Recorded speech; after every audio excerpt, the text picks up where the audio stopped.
Hey everyone, I'm Jan Erickson from Stepping Aside, and welcome to the final chapter here of our Elder Futhark series in our part of our Foundations in Magic series. Um, we've gone over the first Aett, the first eight, the second in the second one, and now we're going to look at the third. So this is known as Tears Aett or Eight or Aett, however you wish to pronounce it.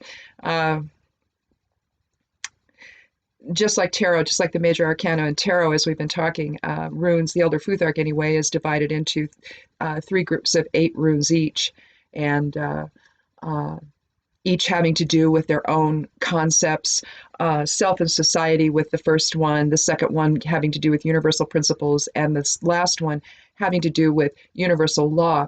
Assigning it to the god Tyr makes sense because he's all about legal things and all of that. So, universal law is just the greater truth that we all should be living with, if we remember who we are as expressed aspects of source energy. So one thing I don't know, I don't remember if I said this in the other two when we're talking about the magical applications of working with runes. It's not just embodying them in your life, but if we're going to invoke them in some way, we can do it in the form of journeying. And if we do that, I like to work influence magic, and so it's kind of working it from the trance state or from a journeying state. But one way to do that is to make use of the world tree and its roots, to climb in through the roots and either go to the underworld or to rise up or whatever you want to do. But it just occurred to me that I didn't know if I said that. So just keep in mind that the runes can be used in a variety of ways. They can be used in a group setting. They can be used to raise power within a circle. Or just within a group of people. It doesn't have to be a group of witches getting together. But basically invoking the principles of the runes into your life and allowing them to work for you, to bring spirit into everything that you do. So, magic takes a lot of forms, doesn't it? Anytime we make a statement, we're working magic, we're casting a spell. Words have power. So just the vibratory tone of it alone has power. So I think that's what we're really looking at, when we're looking at this last grouping of runes. We're talking about universal law. We're talking about, the higher ideals. And that's what we begin with Tiwaz, the 17th rune of the Elder Futhark. We're going to explode this one out so you can see what it's comprised of, the other runes that make it up. I like doing that. I think that it really gives a window in when you know the other runes well. It really adds another dimension to all of this that I think just looking at individual interpretations just sort of forgets, So let's look at Tiwaz. Let's draw it out first. And I'll show you what it's made of. Oh, also, it's actually made of 3. I always forget the third one. So we have Isa right here. So alignment and source presence. We have Kenaz downward. So the light of spirit informing that whole alignment. We have Lagus forward and reverse, so flow. We're going to talk about that one during this time. Lagus, I believe, is the 21st. Is it the 21st? Let me see. Yeah. So we're going to be talking about that one in this particular episode. Let's go ahead, though, and talk about Tiwaz. So we know it represents the god Tyr, begins this last section of the Elder Futhark. It represents the air element, the spiritual warrior within. So to begin this, we need the spiritual warrior within. We're going to be using that level. We've understood our connection with source in the first one, and also our connection with others in the first one. Universal principles, we're learning how to work within all of that with the second grouping, but now it's the spiritual warrior within that's governing the rest of the Aett or 8 or grouping. It represents faith and justice. It is a masculine energy rune, if you will, so a projective energy, not necessarily to do with men. Women can be just as powerful. But we're talking about the idealistic male, so someone with high ideals, taking oaths, very self-disciplined. Again, legal matters, the letter T. Sacrifice on behalf of others, and we'll talk about in terms of the 8 energy of it. The 17th rune combined together, 1 and 7 equals 8. But what we're talking about there is a greater level of harmony. It's the ability to look out beyond yourself and to see what needs to happen for the greater good. And that's where the rune Tiwaz comes in. I think that with the god Tyr, with the notion of self-discipline and legal matters, you're basically looking at, oh, and also the one I didn't say was guidance, spirit guidance. The spiritual warrior within just doesn't come up with that. That's the connection with source energy and living the Christ consciousness that we're all, trying to work our way back to. Again, uses in magic, scribing on talismans. You can put Tiwaz on anything. You can draw it in the air. If you're going to have a conversation that's difficult, that needs you to stay in your own sovereignty, in your own power, draw Tiwaz on your head, draw it in front of you. Whatever you need to do to invoke that, invoke it silently, invoke it out loud, whatever you need to do. But it can be used in protection magic, obviously. Transformation, transforming, especially if you were likely going to, in other words, if the conversation was going to be such that you were pretty sure that they were going to walk all over you. You see, you can have a little transformation in a little ritual beforehand, a little working beforehand, before you go out and about to do what it is you need to do. Take a moment to center and align and work just a little spell using the rune Tiwaz and invoking the spiritual warrior within to transform what's about to happen in a way that allows you to maintain your own sovereignty. If you have a legal working or some kind of an agreement you need to reach with somebody, Tiwaz can be useful in that. Again, speaking truth to power, you need to do a working with that. Tiwaz is excellent for that. It's standing tall, and using it in the magical workings allows you to do that, solves conflict and restores peace. But it's also useful in trance work to discover higher truth. So don't forget to use it for that as well. It's both a inward expression and outward expression rune, but just be aware that we've got Kenaz on the top of it, informing all of it from spirit, that movement downward. So moving on to the next rune, the 18th rune is Birkenau. And with a 9 energy, we've got the energy of completion. It's also of new beginnings, though, because Birkenau is the Mother Earth rune, representing both Nerthus and Hela on both ends of the spectrum. It's about fertility, childbirth, the earth element. It's a guardian rune. Talks about new beginnings and birth and all of that, positive change and growth. It's represented by the birch tree. Let's take a look at what it looks like. The guardian rune again, cycles, family, protection, the letter B, and that's of course what it looks like. Healing. Lots to work with on this one though, isn't there? You can see it already, can't you? Lots of Kenaz in 3 directions. Got a Laguz in there. We've got a Vunyo in there and an Isa in there. We've got a Rado in there too, don't we? Kind of maybe even a little Yera in there. Let's take a look though.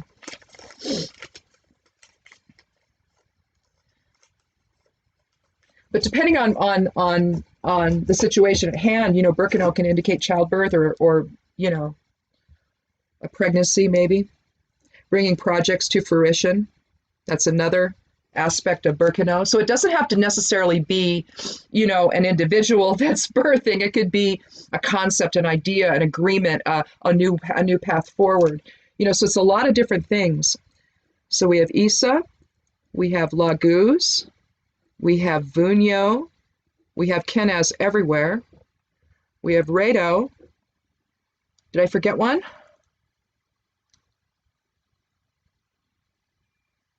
No. Oh, Yira. So, contained within Birkenau, we'll start with Yira. Yira, I'll show you where I'm doing it there. I'm taking this Kenaz and this Kenaz. So, these two here. And I'm making Yira out of it. It's just kind of in a tighter, format is all. But here we have Yira, so cycles, transformation, and change. We can see that in Birkenau.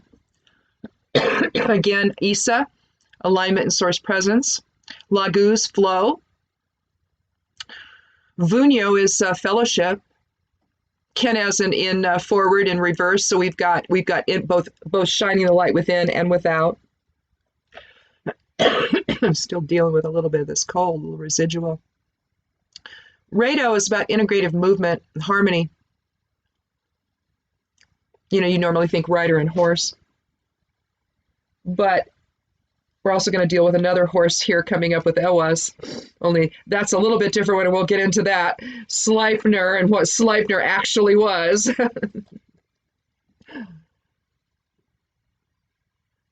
But you can use Birkenau in, any kind of centering or grounding ritual, childbirth ritual, blessing maybe, or a pregnancy blessing, protection working.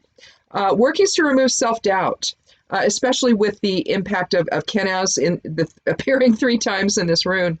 Laguz also with the childbirth blessing, especially if you're dealing specifically with childbirth to help ease that transition into life.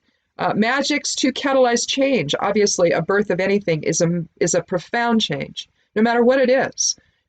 Again, healing workings. But I like the idea about workings to remove self-doubt and fear. It has to do with the Mother Earth aspect of all of that and the Mother Earth aspect of self, where we feel grounded to the earth and we feel secure, kind of held within the essence of the earth. Again, since it's representative it's represented by the birch tree. If you can involve anything to do with the birch in that, either doing your ritual at the tree itself or having leaves or twigs or whatever from it to be part of the ritual. That's also another thing that you can do. Let's see. Let's move on though to Ewas because I'm excited about Sleipnir.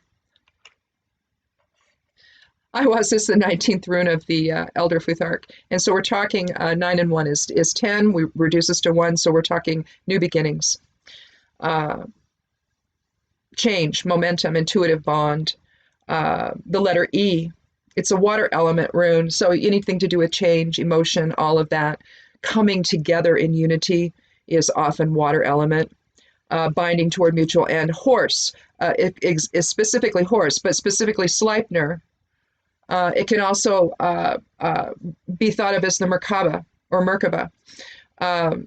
It can be used to invoke travel, including astral travel. So maybe you're starting to see a little bit of a pattern here with binding toward mutual end, with intuitive bond, with Merkaba, with astral travel, or any kind of travel, really. It doesn't have to just be astral travel. Let me give you any kind, and I'll explain that here in a moment. And I don't have that. Or do I? No, I don't, because that's in another thing. Sometimes I rearrange things and I can't remember what I did with them. But I know I put these particular bind runes in another box, and I don't have it in the still room yet. I'm still moving things in here. But in any event, Ewas can be used as a visualization for astral travel. And we'll talk about that here in a minute when we talk about uses in magic. It talks about reciprocity in relationships or just relationships itself. So let's look at the rune. It looks like an M. Just think Merkaba. You can see Laguz coming together in the center. You can also see Isa on either side, providing the boundaries of spirit. And that's why this is good for trance work. But you see Kenaz invoking towards spirit, almost like you're raising your hands in supplication, and you're raising your hands to draw down energy from spirit into the particular working that you're doing, the trance working that you're doing. I did a on a larger piece of wood. I did this as just to use in trance working. You can use ewas. You can visualize it to walk through it into the other realm that you want to go into. Using that energy assists that process. So, that's one of the things that we can use it for. And again, if you want to make a bigger one, than just your little rune, then you can hold it in your hand and use it as a focus for that and travel within the runes. And that's what you can do with any of these runes, by the way. You can use them this way. You can travel within them and experience their energies in your trance work. And that's also a wonderful thing to do. So uses in Magick for ewas, develop harmony, alliances between self and those in the astral realm. Again, you can use it as a channeling rune. Establishing boundaries. Let's draw this out before we say any more here, because I think that you can see the boundaries right there. You can see Isa on either side, which is providing the boundaries again of spirit, especially if you're going to be using it as a channeling focus. Obviously you're going to need to do that. You're going to need to have spirit having the boundaries. There's Laguz in the middle.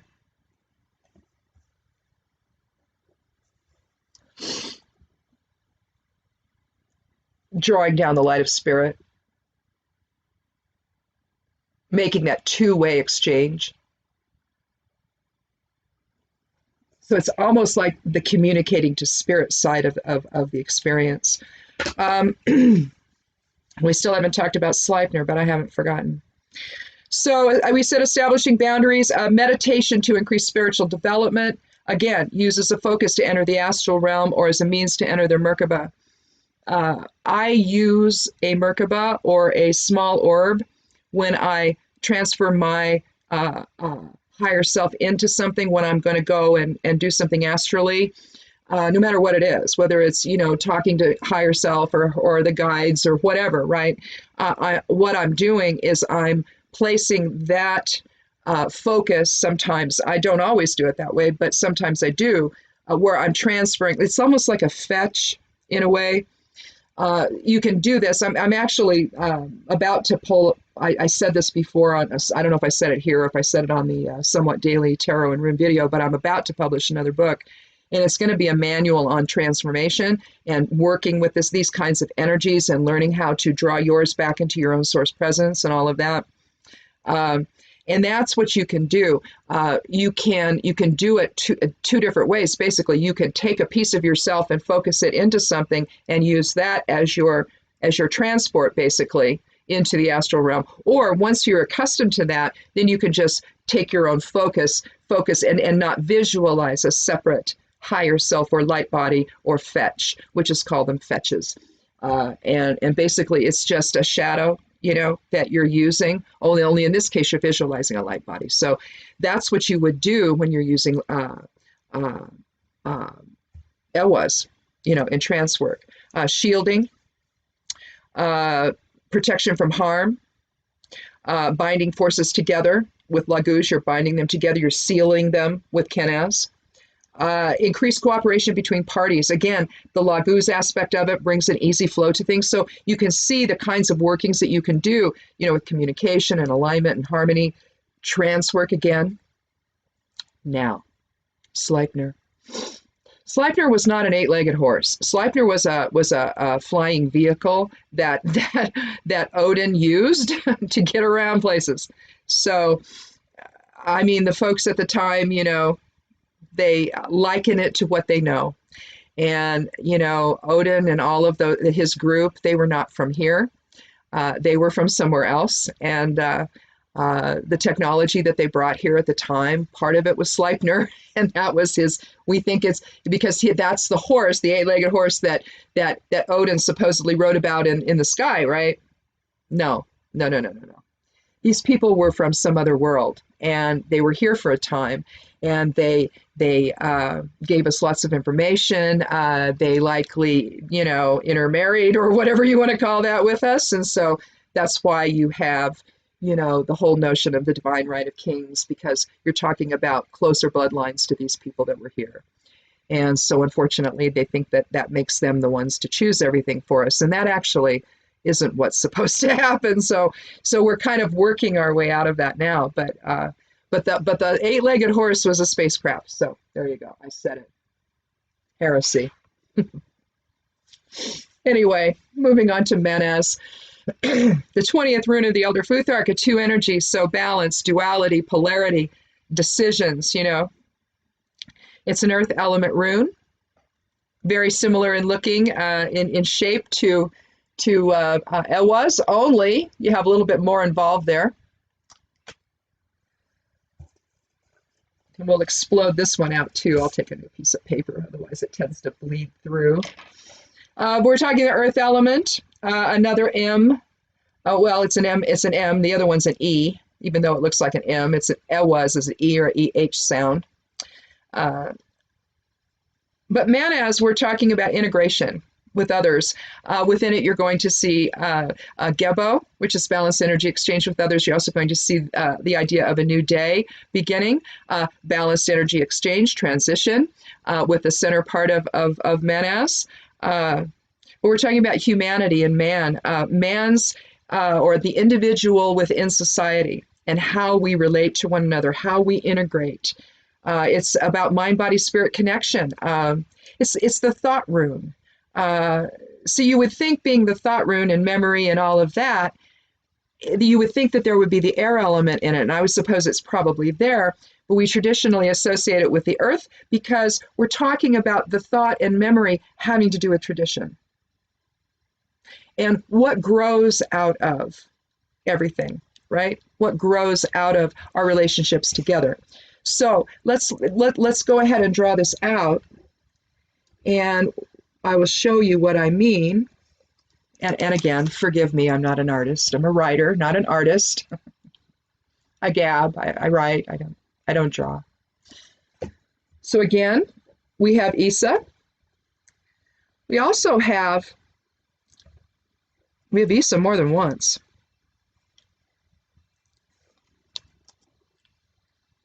You see it? We have Isa on the very outside. We have it again because I'm going to show you why. But when you see the X in the center, that's balanced energy exchange. That's Gebo. So you're going to have it in all directions.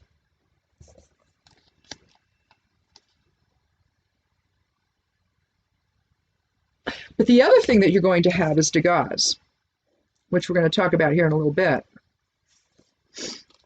because it's the 23rd rune of the Elder Futhark. So you can see where I get Isa twice, you see.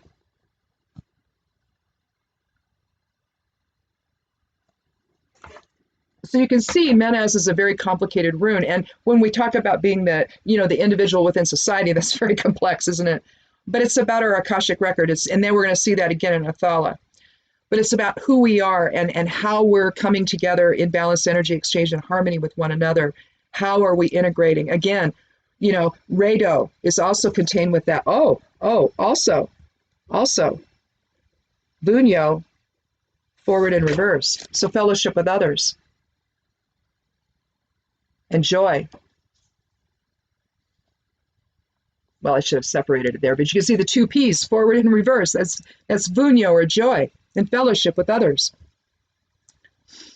So you can understand how that this is really the rune of how we integrate with others, the individual within society.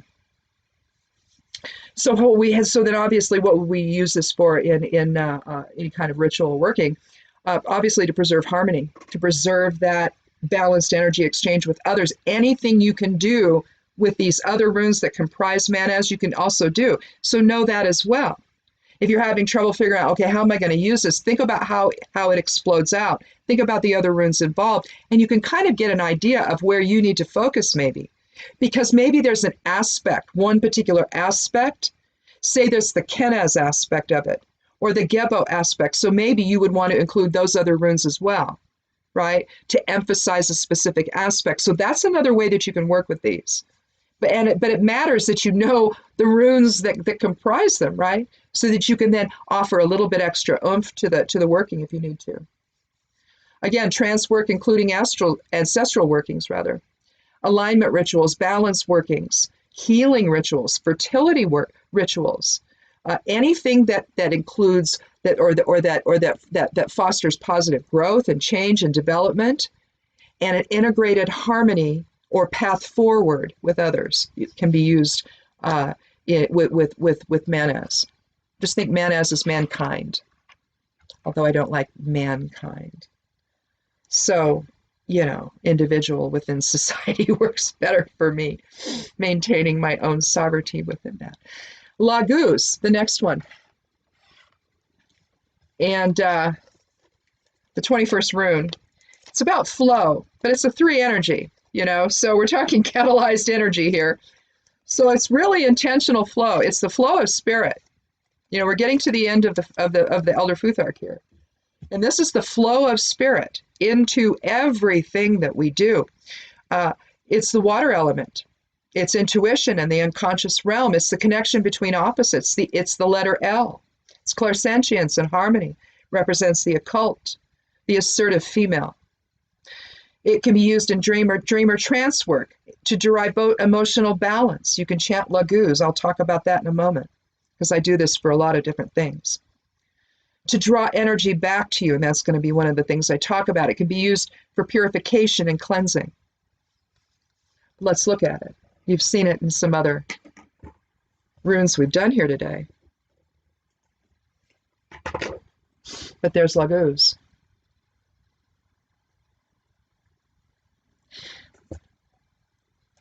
When we talk about it being like drawing energy back to you, one of the things we do, and it doesn't matter if you're an empath or not, but empaths do it, hopefully, I do it, is that when you're trying to, you may have heard of a thing called cutting cords. I don't like that expression. I prefer the expression of dissolving channels because I think it's not as harsh. I think that it recognizes when you think of it that way versus cutting cords.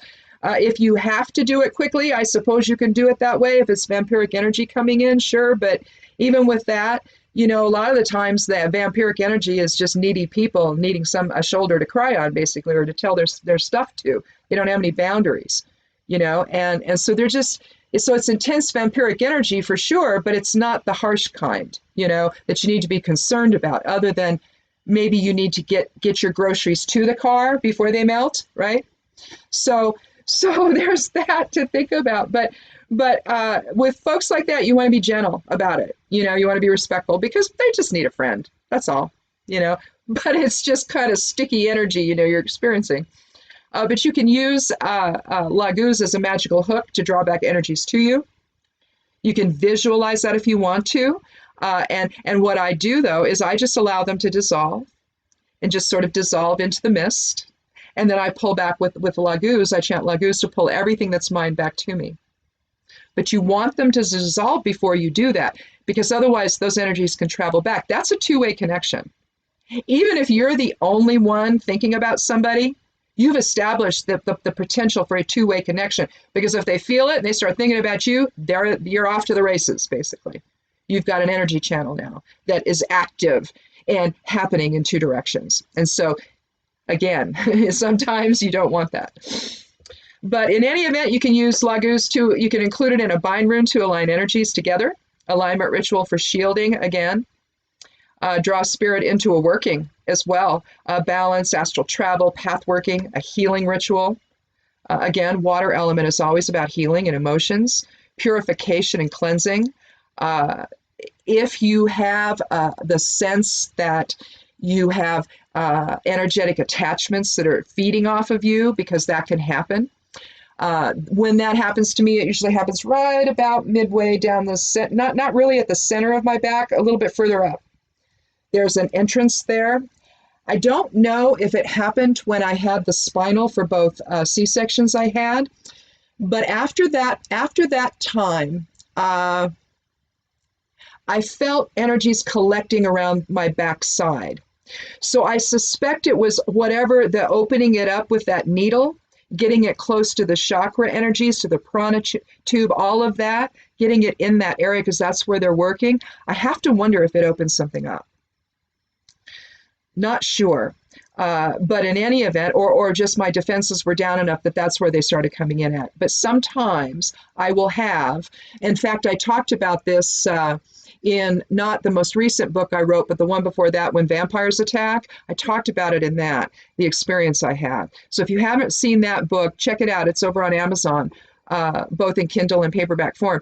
Check that out because it talks about what that experience was like for me and how I ultimately dealt with it.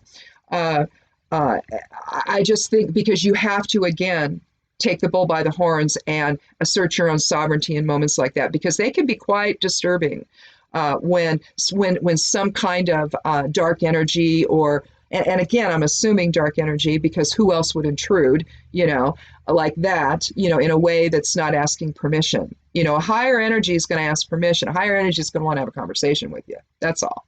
You're going to know that. If it's dark stuff, though, they're going to enter in a funky way, and it's very difficult. So lagus can be helpful with that. Again, dissolving energetic channels between self and others. You have to do it. You have to assert yourself. You have to say no. You may not enter. They can't if you say no. But you see, we get so caught up in the whole experience that we forget to say no.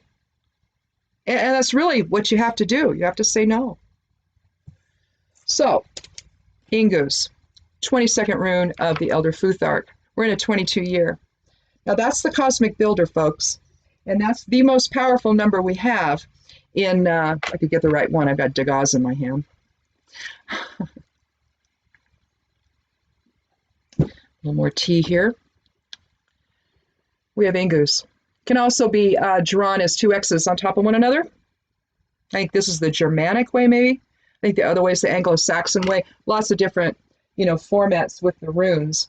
But let's see, what did I do with my... Well, I don't know where it is. Oh, there it is. It's black, it blends. But Ingus is a seed. When I draw it out, I'll show you the other. It's thought to be the genetic inheritance, okay? It's the earth element. It represents the sudden release of energy. I mean, think what happens when a seed breaks open and things start coming out of it, okay? It's a sudden release of energy. And it's source energy that's happening here. It represents Ing, the fertility god, excuse me. So it's male fertility. As opposed, and some rune masters, and I can't think of I think it's a woman, and I can't think of her name. I've read in Diana Paxson's book, Taking Up the Runes, I think it's Taking Up the Runes, how this particular rune master views the DNA strand version, the two X's on top of one another, as the female side, or the female expression of Ingus, or that would be Inguaz. And Ingus is the male side of it, okay? I don't know if that's true or not. It's supposedly a male fertility god, but I sort of view it as, I suppose it's because of the sudden release of energy. But I don't know. I don't like to delineate that way. So anyhow, we're talking, again, DNA structure. It can be used in gardening. I use it in a garden bind rune that I do. Yura is also another one that I have in that. Uruz is one. That I combine together to create. In fact, Ingus is what I use as the actual surrounding energy of it, and everything else is contained within that. So all of the growth comes out of it, essentially, and so it's basically the frame for it, or the container for it. Well, a seed. Look at the seed is the container for life, or the potential for life. So again, we're also talking about potential. The letter I. Or ing, actually. So, again, it's part of a language. So some of this is not, we write them out, and so ing are three letters, but back then that isn't what they did. So it's about inclusion, synchronicity, grounding, and inner focus. But I'll show you.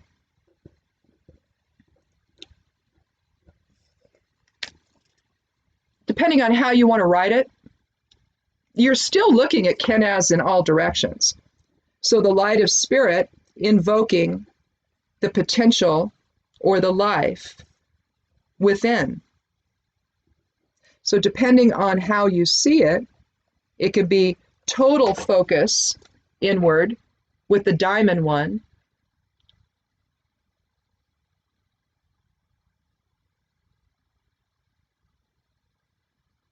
or the light coming in from all directions.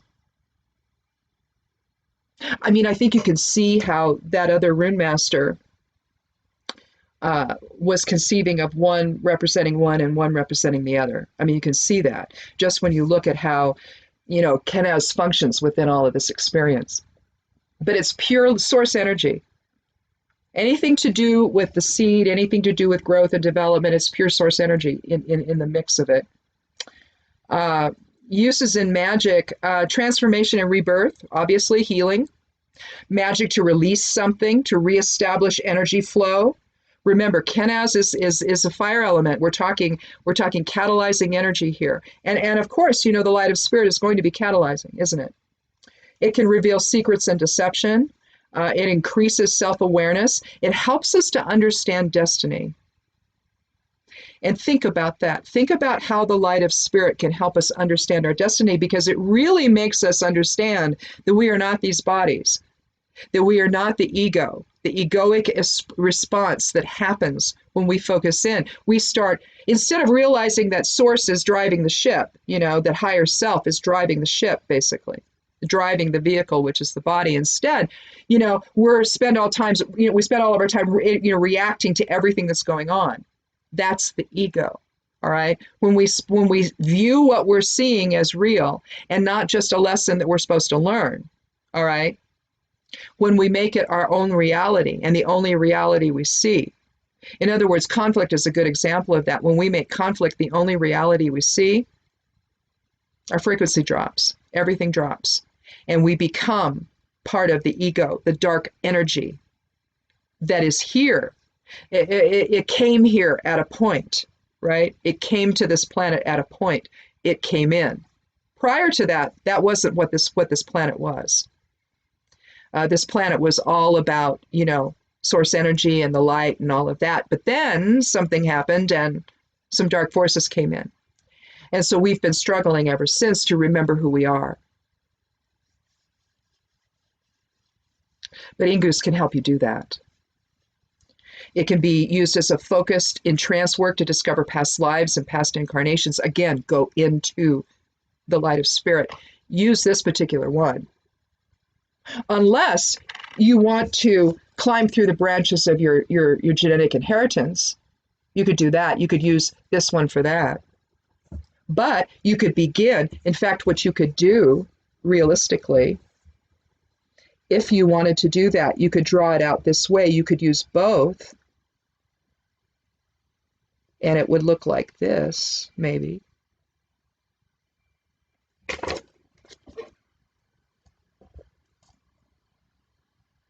I mean, do you see the potential for trance work in that?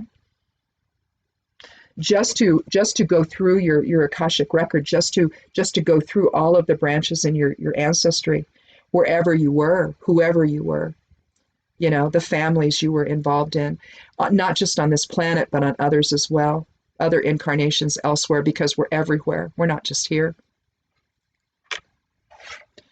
Now, let's see, I have windows coming up. What's happening?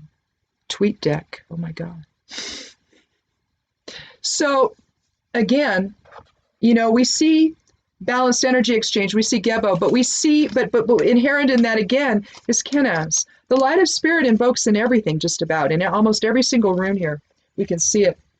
I don't care which one it is. You're going to see Kenaz everywhere. Dagaz as the 23rd rune. Now, I've said this before in other conversations, but Dagaz and Athala at times were switched.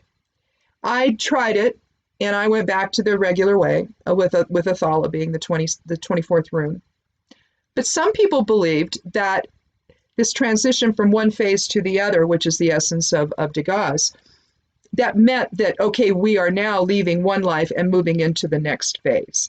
So that should be the last rune, right? No, I don't think so. Water element rune, the letter D, a new day, dawn, and it's a energy ending and one energy ending and another beginning. There's one, and this is not mine, and I don't remember whose it is. Again, Diana Paxson, in her Taking Up the Runes book, she talks about other rune masters and the things that they say when she's talking about each rune.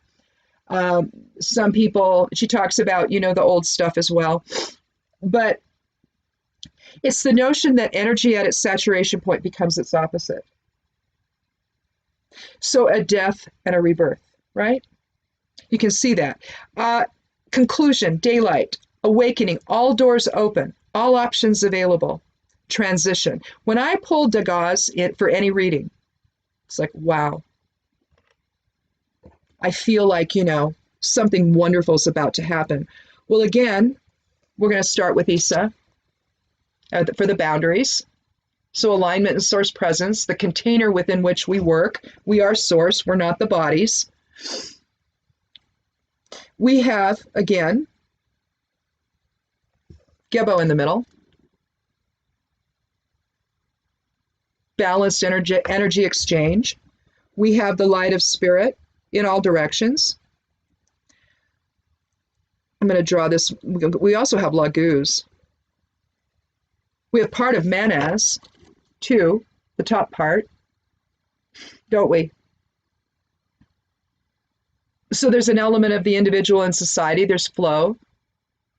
There's the light of spirit in all directions.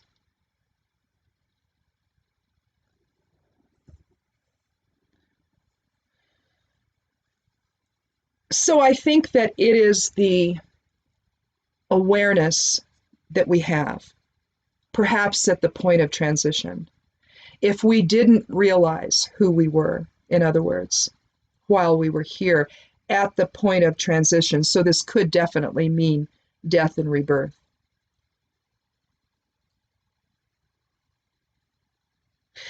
But then we move into Athala, the collective sense of self, right? So we can look at this as basic awakening into truth, into spiritual truth.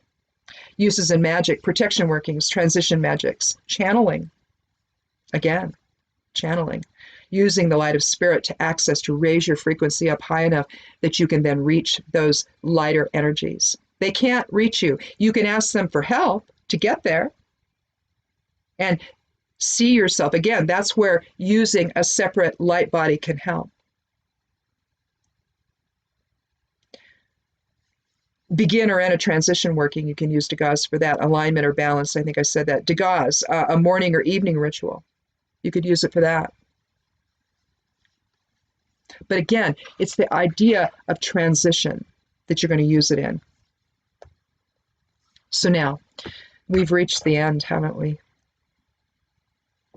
Thank you so much for watching this. I truly appreciate it. I love the runes. I love tarot, but I love the runes. And I love the runes more than I love tarot, actually. So I always have. And so to share this with you, I realize I'm not going into as deep for that, read Diana's book. I mean, it's fantastic. There's a lot of books out there that talk about the history and all of that. But I just wanted to keep this about the general, meaning behind each one, how they involve other energies of other runes, and then how we can use them in magic. So I just kind of wanted to keep it a more narrow focus. But as you can see, there's so much in these. It's just amazing. But here we have Athala. Again, it's comprised initially of Ingus and Gebo.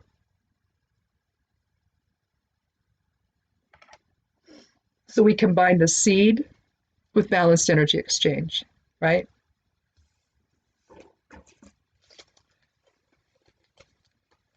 Athala is an earth element rune. It represents the letter O. I'm going to draw it out here. Ancestry, sacred space, protection, prosperity, self-confidence, peace, loyalty, structure, security again, inheritance, legacy, possessions, balance. So as we said, right away,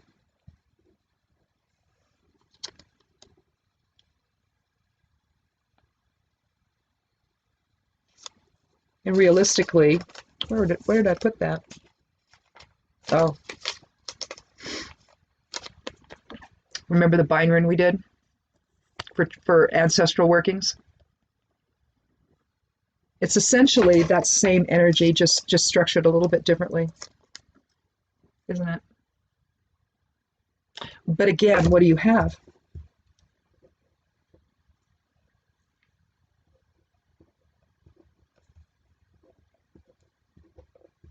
You have the light of spirit in all directions.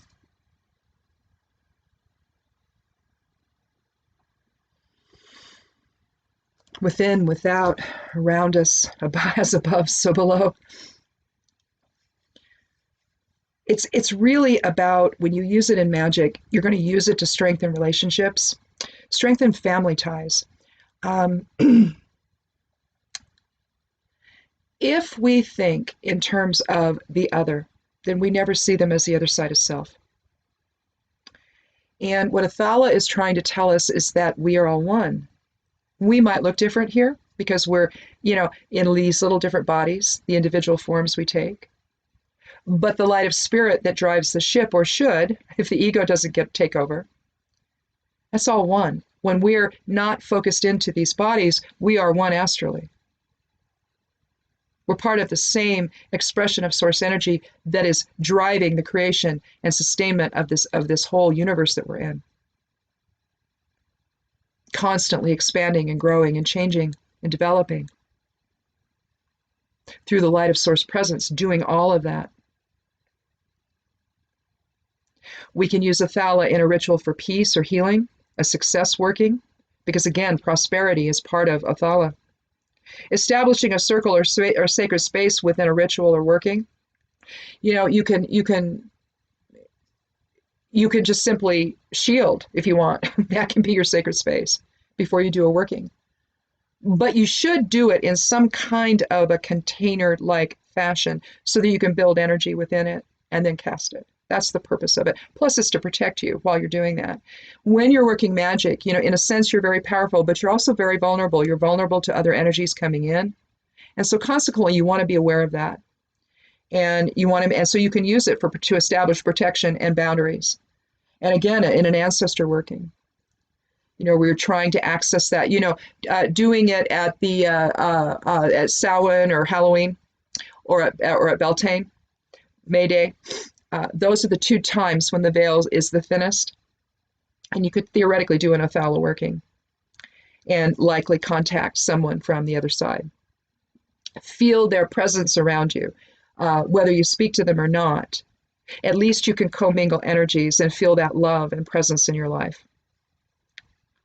So as you can see, these are the runes, no matter how you want to use them, whether you want to, how you use them in magic, where you think in terms of a rune script and, you have several runes that you're using and you have them in order, like you would read a sentence, basically. First there's this, and there's this, and there's this, and there's this. If you want to have some kind of transitional working or something, you could do it that way. Again, using them to go within, using them each one as a focus, and then go within their structure visually. Project your consciousness within the rune itself when you're trying, especially when you're trying to get to know them. That's another thing you can do. Just to have a trance working that just involves learning each rune. You can do that. So basically, if you're accustomed to working magic, you're probably already thinking, well, yeah, what about this? And what about that? And what about that? She didn't mention that. And she didn't mention that. Well, no, I didn't. I think that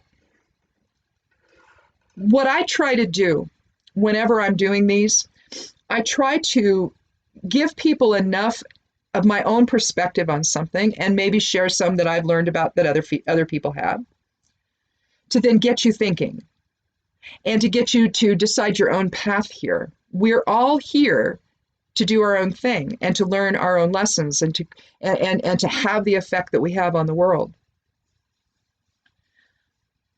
And although I think that we can certainly, adopt other attitudes and perspectives that other people have, and that's fine. But hopefully within that, it gets you thinking. And maybe like there's certain, like with Degas, I love the thing of energy at its saturation point becomes its opposite. I love the feeling of it. I love the visual of it. I love the idea of it. There is nothing about that does not get me excited, right?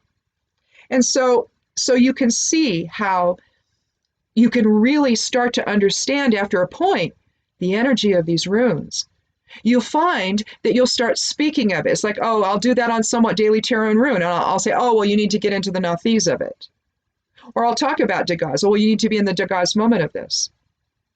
Invoke the inner nathis. Invoke the inner Isa to align and develop your will, to bring things into alignment, Express the Fehu of the moment to cast that intention, Do it that way. Eventually, it just sort of happens. And you don't realize it. So you might, and the thing is you might say it to people that have no idea what you're talking about, and they'd be like, what? And then you have to explain, oh, that's a rune, and that's what this means, right? So it's just, it's a fun experience to really get to know these, to know where they come from, because they come from another world, basically. The Norns of Fate that gave this to Odin as he hung upside down from the world tree for 9 days, sacrificing an eye, sacrificing his own perception for a greater perception of source is basically what that is, at least in my opinion. Others might disagree, others might have a little more, esoteric view of it, I don't know. But basically, you're talking about someone who, while here evidently, or, it could have been on his own world, and it was just a story, where he's recounting everything that happened to him. But basically,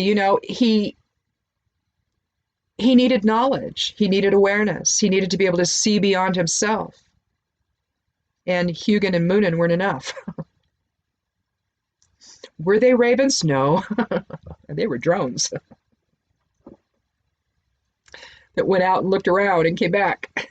Maybe they had cameras on him or something where he could see. Go check his kingdom, go check out the whole, because I think that these people were not just up in the Norse area, up in Norway and Iceland and the Celtic areas up in the northern areas. I don't think they were just there. I think they were everywhere. I think that we called them different things depending on where they were. But I mean, they could have been a different group. I don't know. But that's the point. We got this information from higher beings that we will eventually transition to as we ascend, in the densities and dimensions of experience. We're right in third right now, technically, although we're ascending, we'll ultimately be ascended into fifth. Fourth is kind of, I don't know, this is kind of a crude way to say it. It's more of a holding tank, really, for astral energies. And so, fourth dimension is the Earth is transitioning through that, and right now, and it's why it's so uncomfortable right now. So lots of disparate energies, lots of dark forces being revealed, more so than anything else. That's what Spirit will do. Spirit will simply illuminate everything. And it's not just the positive aspects of self, it's also the negative aspects of self, the things that we're trying to transmute back into spirit to release from the ego's hold. And that's what, Ascension is really all about, is learning who you are and then understanding that you really need to live there and focus your attention and your energy on lofty things, on things that are positive. Do not allow anything dark to enter. It's not easy because we can justify anything. Well, I'm upset because of this, because this happened. Well, okay, it might have happened, but you can choose your own attitude about it. You can choose your own emotional response to it if you simply observe it. And we're being given a lesson right now, collectively in our own country, where we can observe dark forces. It's really easy to succumb to it and become emotional about it. So that's kind of the energy lesson right now that we're all in, and the runes can help with that, to keep you centered in your own spirit focus so that you're not allowing the dark forces to take hold and to gain purchase.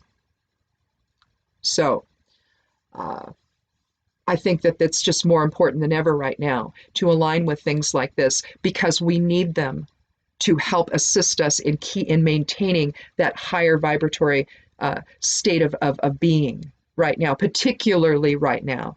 If you can do that during this time, then you know that you've really, made that transition. And that's the one we all need to make, is to be able to step back, assume the observer role with what's taking place in our lives, and not engage our emotions in it. Tough thing to do. But it can be done, and it has to be done. So the runes can help with that. So thank you so much for coming to this and watching, and I hope that it stimulates you to want to learn more.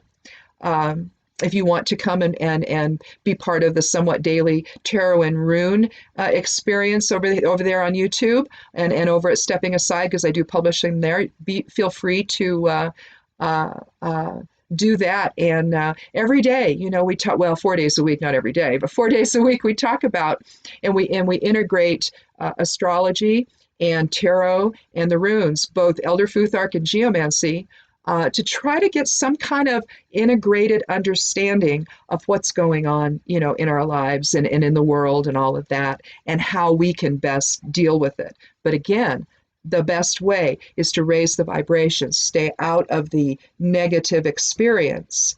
And if you're going to do anything at all with it, simply observe it. So in any event, thank you so much for coming by here and watching this. I'm not sure what I'm going to do next in the Foundations in Magic series. I'm thinking the Major Arcana, but I'm not sure. I'm just going to think about that for a little bit. There might be something else I want to insert there before I do that, but maybe not. Maybe I'll do that next. So look for that in the future. And again, thank you for watching, and be good to yourself, be good to one another, and blessed be.